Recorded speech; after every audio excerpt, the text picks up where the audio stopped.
এদিকে সৌদি আরব সহ মধ্যপ্রাচ্যের সঙ্গে মিল রেখে দেশের বিভিন্ন স্থানে ঈদ উল ফিতর উদযাপিত হচ্ছে।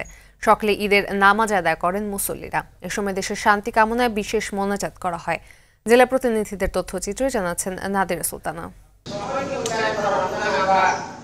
রাজধানীর খিলগাঁওয়ে খানকায়ে সুরেশ্বরী অনুসারীরা ঈদ পালন করেছেন।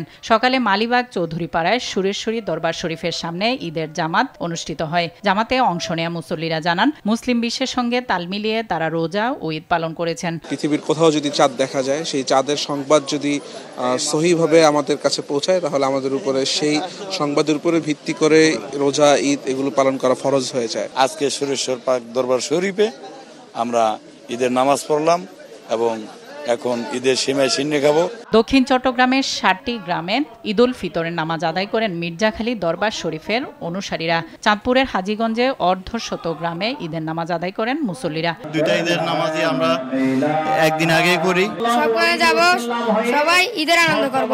যথাসময়ে আমরা 30 রোজা সম্পন্ন করে আজকে পবিত্র ঈদ উল ফিতরের জামাতে শরীফ অর্জনে উপস্থিত হয়েছি। রোজা, ঈদ সহ ধর্মীয় যাবতীয় অনুষ্ঠানাদি একই তারিখে পালন করা মুসলিম উম্মার জন্য আবশ্যক। দিনাজপুরের 5টি উপজেলায় ঈদ উল ফিতর উদযাপন করেছে প্রায় 2000 পরিবার। এসব পরিবারের মুসল্লিরা বিভিন্ন স্থানে ঈদের নামাজ আদায় করেন। সৌদির হিসাব অনুযায়ী আমি আজকে ঈদ করতে আসছি এখানে। 5 শতাধিক পরিবার পবিত্র ঈদ উল ফিতর উদযাপন করছে বরিশালে। প্রতিবারের মতো ঝিনাইদহের হরিণাকুণ্ডু ফুটবল মাঠে ঈদের নামাজ আদায় করেন কয়েকটি গ্রামের মুসল্লিরা। 15টি গ্রামের মানুষ ঈদ উদযাপন করেন জামালপুরের সরিষাবাড়িতে। 25,000 মানুষ ঈদ করছেন পটুয়াখালীতে। নারায়ণগঞ্জের ফতুল্লায় ঈদ জামাতে মুসলিম উম্মা ও দেশের শান্তি কামনায় বিশেষ দোয়া মোনাজাত করা হয়।